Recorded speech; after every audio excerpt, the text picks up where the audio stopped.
Oi, oi! Se você não me conhece, eu sou a Mari, eu falo de entretenimento aqui no YouTube e falo muito sobre a Taylor Swift. Ela é a minha cantora favorita, então ela acaba sendo o principal tema aqui do canal. Se você ainda não for inscrito, já aproveita e se inscreve, é só clicar no botão vermelho que tem aqui embaixo.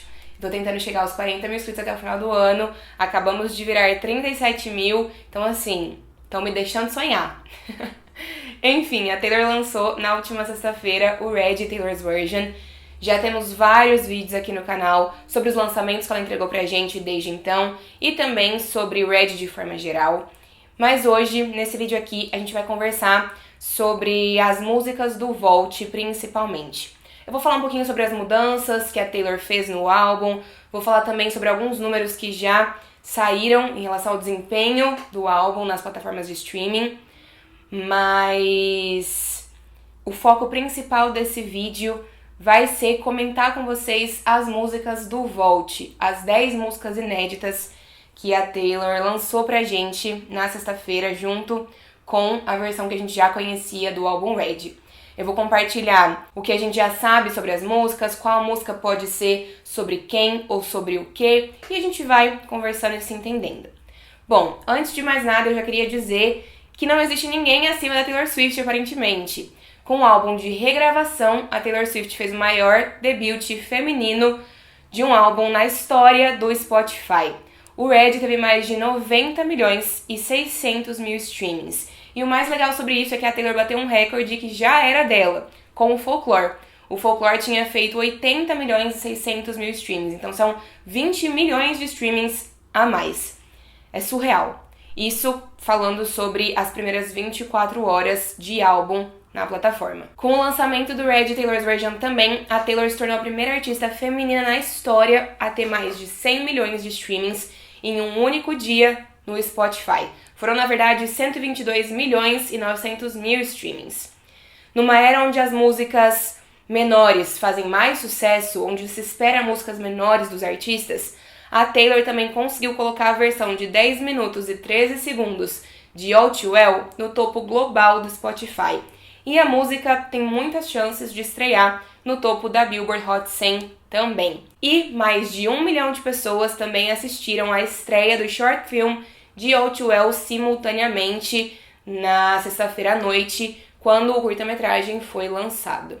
É isso, a gente tá tendo uma era de muito sucesso e uma era em que, diferente do Fearless Taylor's Version, a Taylor tá investindo em divulgação, em promoção. Ela foi em alguns talk shows, ela lançou o short film de All Too Well e também um clipe pra I Bet You Think About Me. Então ela tá realmente trabalhando e fazendo essa era ser um grande sucesso pra ela e pra gente. A Taylor entregou um álbum que tem todas as músicas iniciais do Red, lá de 2012, mas que apresenta essas músicas com algumas modificações na parte de produção e de instrumentação. E essas mudanças, elas são muito mais perceptíveis no Red do que as mudanças do Fearless Taylor's Version de abril. Eu acho que no Red a Taylor acabou explorando, da mesma forma que no lançamento do álbum em 2012, ela explorou muitas coisas, aqui eu acho que ela também se permitiu explorar algumas produções diferentes, adicionar alguns instrumentos um pouquinho diferentes. Então a gente tem algumas faixas que, apesar de serem as mesmas, entregam uma sonoridade um pouquinho diferente. Dá pra perceber isso em I Knew You Were Trouble, em We Are Never Ever Getting Back Together, em 22. Dá pra perceber isso em outras faixas do álbum também. E além das faixas que a gente já conhece, a Taylor entregou 10 novas faixas pra gente. 10 músicas. 9 faixas inéditas e a versão de 10 minutos de All Too Well. E a gente vai conversar sobre elas agora. O meu objetivo aqui é falar o tema de cada uma dessas músicas, sobre o que a Taylor tá falando em cada faixa e tentar especular se tem algum easter egg, algum indício na letra que deixe claro pra gente em que ou em quem a Taylor se inspirou para escrever essas músicas. Bom, a primeira faixa do Vault é a faixa Ronan. E essa é uma música que a gente já conhecia, porque a Taylor já tinha lançado ela previamente, mas ela não fazia parte de nenhum álbum. A Taylor escreveu Ronan sobre um menininho de 3 anos chamado Ronan Thompson, que morreu de um câncer chamado neuroblastoma após uma batalha de 8 meses lá em 2010. A mãe do Ronan, a Maya, tinha um blog onde ela escrevia sobre o processo, sobre o diagnóstico, sobre o tratamento, sobre tudo da vida e da batalha do Ronan. e ela escreveu também sobre o momento em que ele faleceu. E a partir disso ela decidiu usar esse blog para escrever cartas para Ronan sobre o que tinha acontecido, o que estava acontecendo na vida dela e no mundo de forma geral. A Taylor descobriu o blog na época em que Ronan morreu, e ela convidou a Maya para os bastidores da Speak Now World Tour. Então as duas se conheceram, trocaram contato, e um tempo depois a Taylor entrou em contato com a Maya, dizendo que tinha escrito uma música sobre o filho dela, que tinha escrito essa faixa, Ronan. Então, ela pediu autorização da Maya para lançar essa música e para apresentar essa música numa campanha de arrecadação de fundos para conscientização do câncer em 2011 na ONG Stand Up to Cancer. Já a segunda faixa do Vault do Red é Better Man. Em Better Man, a Taylor escreveu sobre ter saído de uma relação tóxica, mas ainda assim acabar sentindo falta desse ex-namorado, e ela fala sobre como ela gostaria que ele tivesse sido um homem melhor para ela, para que eles pudessem ter continuado juntos. Better Man foi gravada e lançada pela banda Little Big Town em 2016 e ganhou um Grammy de melhor performance country de duo ou grupo. Assim como a maior parte do Red, acredita-se que Better Man seja uma música sobre o relacionamento da Taylor com o Jake Gyllenhaal. Isso fica mais claro pra gente quando a Taylor fala sobre como esse cara da música mudava de ideia e de opinião facilmente, e sobre como tudo era sempre feito nos termos dele, do jeito que ele queria. Então a Taylor canta essa narrativa, e essa narrativa lembra a gente de outras menções que a Taylor já fez a esse relacionamento em outras músicas, como por exemplo em All Too Well e em We Are Never Ever Getting Back Together. Já Nothing New, de acordo com a Taylor, é uma música sobre ter medo de envelhecer e de as coisas mudarem e de acabar perdendo o que você tem. A Taylor diz que ela escreveu essa música quando ela tinha 22 anos, e essa era a primeira vez na carreira dela em que ela não era a novidade, em que ela não era uma artista considerada nova, estreante. Ela já estava indo para o 4º álbum da carreira dela. Então ela estava com medo de não ter a mesma atenção, de não receber a mesma atenção, o mesmo reconhecimento que ela tinha recebido até aquele momento. Ela estava com medo de não ser considerada novidade o suficiente, ou interessante o suficiente.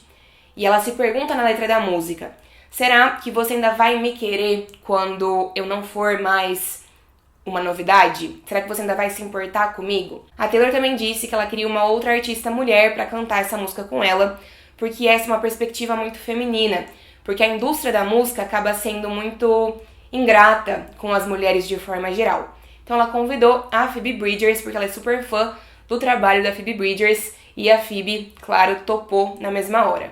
Assim como a faixa Better Man, Baby já tinha sido gravada e lançada anteriormente, dessa vez pela dupla de country Sugarland em 2018. Também assim como Better Man, acredita-se que Baby seja sobre o Jake Gyllenhaal. Aqui, a Taylor canta sobre um ex-namorado que quebrou as promessas que tinha feito pra ela, que estragou o que eles tinham.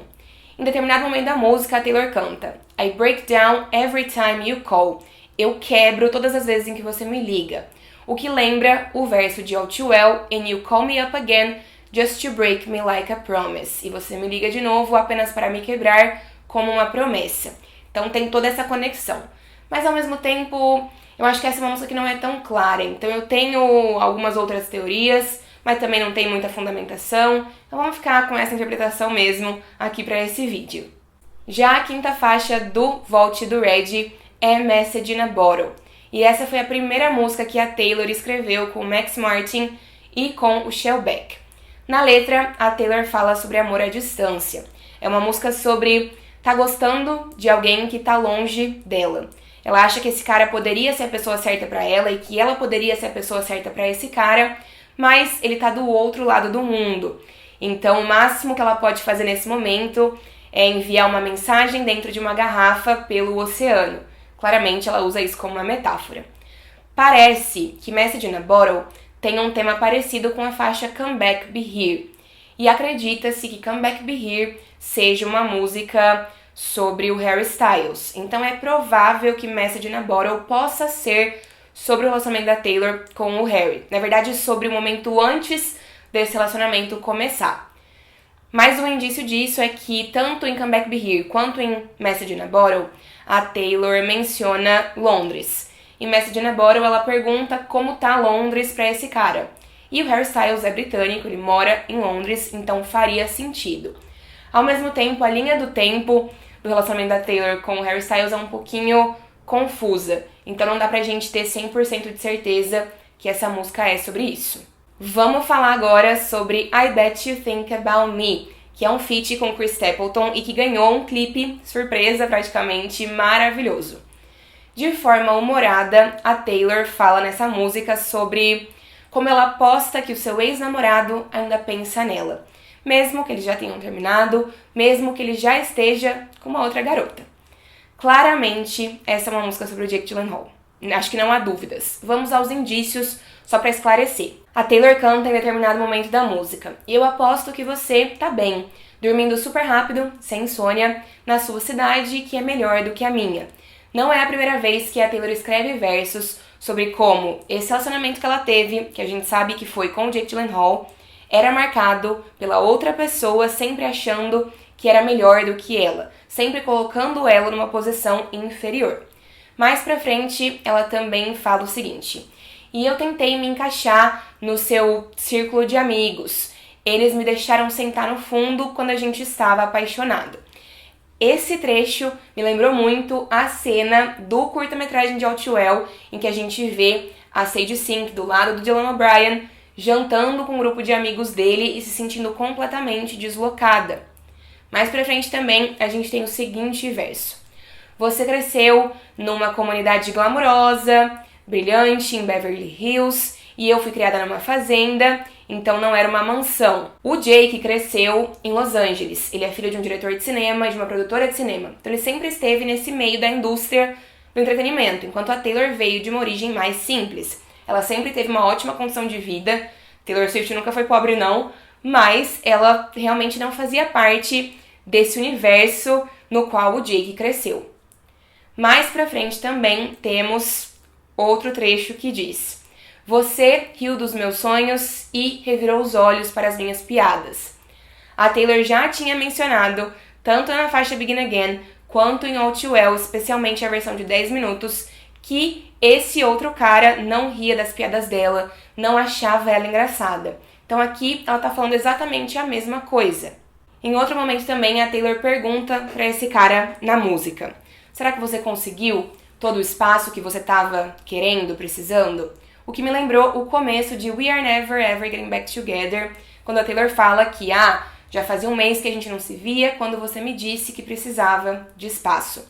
E por último, tem um outro trecho em que a Taylor também diz: eu aposto que você pensa em mim quando você tá nos shows de música indie descolados que você frequenta toda semana. O que, de novo, também é uma referência a We Are Never Ever Getting Back Together, quando ela fala with some indie record that's much cooler than mine. Então, assim, sem dúvidas. E se existiam dúvidas de que era sobre o Jake Gyllenhaal, a Taylor colocou um cachecol vermelho no meio do clipe de I Bet You Think About Me. Então, assim, sem dúvidas mesmo. Em Forever Winter, a Taylor canta sobre alguém que parece tá bem por fora, mas que tá enfrentando várias batalhas mentais e emocionais por dentro. Tudo indica que essa música seja sobre o Jeff Lang, um amigo de infância da Taylor, que foi encontrado morto no seu apartamento quando ele tinha 21 anos em 2010. Pelo que eu entendi do que apareceu na internet, o Jeff Lang teve uma overdose, uma espécie de overdose. No dia depois do velório dele, a Taylor recebeu o prêmio de compositora do ano do BMI Awards e dedicou o prêmio a esse amigo. Já Run foi escrita pela Taylor e pelo Ed Sheeran no dia em que eles se conheceram, então é a marca do início da amizade dos dois. De acordo com a Taylor, essa é uma música sobre o escapismo que é se apaixonar e sobre como realmente você não se importa com o que os outros pensam e dizem quando você está se sentindo dessa forma. E você só quer fugir com essa pessoa.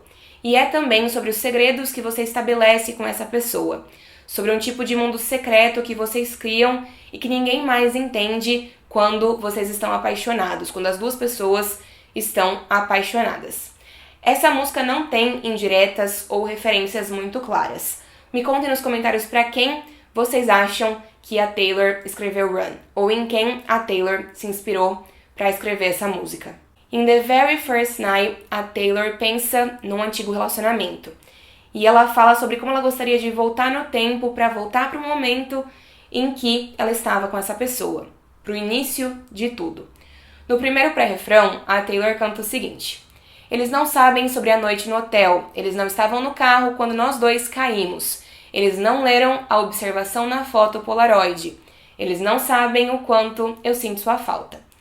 Essa parte do carro, do nós dois caímos, me lembra o acidente que a gente sabe que a Taylor e o Harry Styles enfrentaram, um acidente de carro enquanto eles estavam juntos. Não foi muito grave, mas o Harry, por exemplo, precisou ir para o hospital.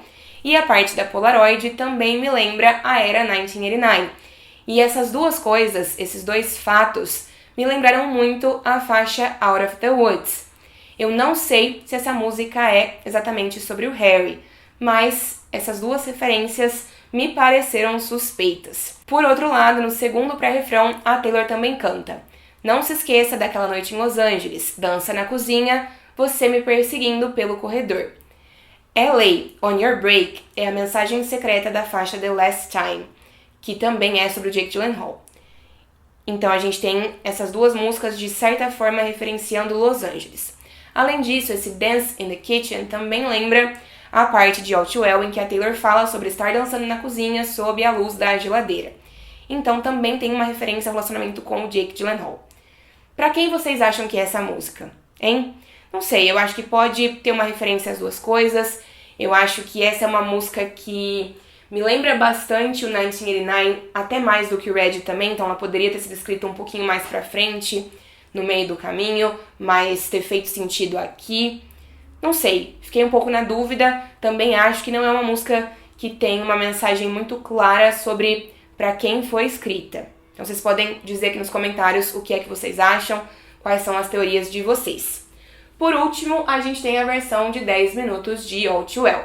All Too Well é a faixa número 5 do Red. A Taylor começou a escrever essa música numa passagem de som da Speak Now World Tour, mas nesse momento ela escreveu uma música que tinha 10 minutos de duração. Isso não fazia sentido num álbum tradicional em 2012. Então, a Taylor, junto com a Liz Rose, que é acreditada como co-compositora dessa música, diminuíram a faixa e transformaram ela numa música com um tempo normal de duração. E assim surgiu a versão que a gente já conhecia de All Too Well, a faixa número 5 do Red de 2012. Mas a versão de 10 minutos sempre foi uma lenda no fandom. A Taylor já tinha falado que isso existia em algumas entrevistas e a gente sempre quis ouvir. Inclusive, um pedaço dessa versão tinha aparecido em um dos diários do Lover, das versões deluxe do Lover de 2019. E aí a Taylor colocou essa música aqui como um presente para os fãs. A versão de 10 minutos é mais amarga do que a versão de 5, do que a versão original, entre aspas. É uma música mais agressiva, mais raivosa.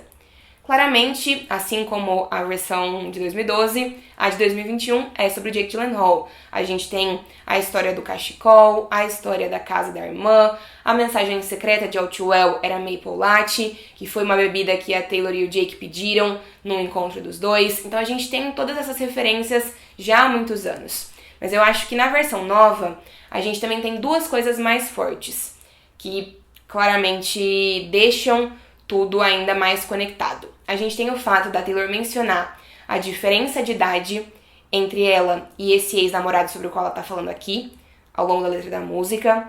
E a gente também tem o fato de que a Taylor menciona o aniversário dela de 21 anos, que foi tema da música The Moment I Knew, que a gente sabe que também foi sobre o Jake Gyllenhaal. Então a gente teve esses dois novos detalhes na letra da música, que pra mim são os mais fortes em sentido de referência. Mas essa música, do começo ao fim, é uma música muito forte. E All Too Well tá ganhando o reconhecimento que merece. Além dos números nas plataformas de streaming e no iTunes, por exemplo, essa faixa também ganhou um curta-metragem estrelado pela Sadie Sink e pelo Dylan O'Brien, como eu já comentei, que tá cheio de referências que também apontam pra tudo que aconteceu com a Taylor no relacionamento dela com o Jake Gyllenhaal lá em 2010. É isso, era isso que eu tinha pra compartilhar sobre as minhas interpretações e teorias. em relação a essas 10 músicas que foram entregues pra gente como novidade na sexta-feira. Espero que vocês tenham gostado. Se vocês tiverem outras interpretações, outros detalhes, outras coisas que eu não mencionei, vocês também estão convidadíssimos a deixar tudo isso aqui nos comentários pra gente ir conversando. Espero que vocês tenham gostado desse vídeo. Obrigada por terem acompanhado essa semana de loucura com o lançamento do Red. Se a Taylor fizer mais algum lançamento que faça sentido eu trazer vídeo aqui pro canal, é óbvio que eu vou trazer. Mas, por enquanto, esse é o último vídeo planejado do Red Taylor's Version. Um beijo grande e a gente se vê muito em breve.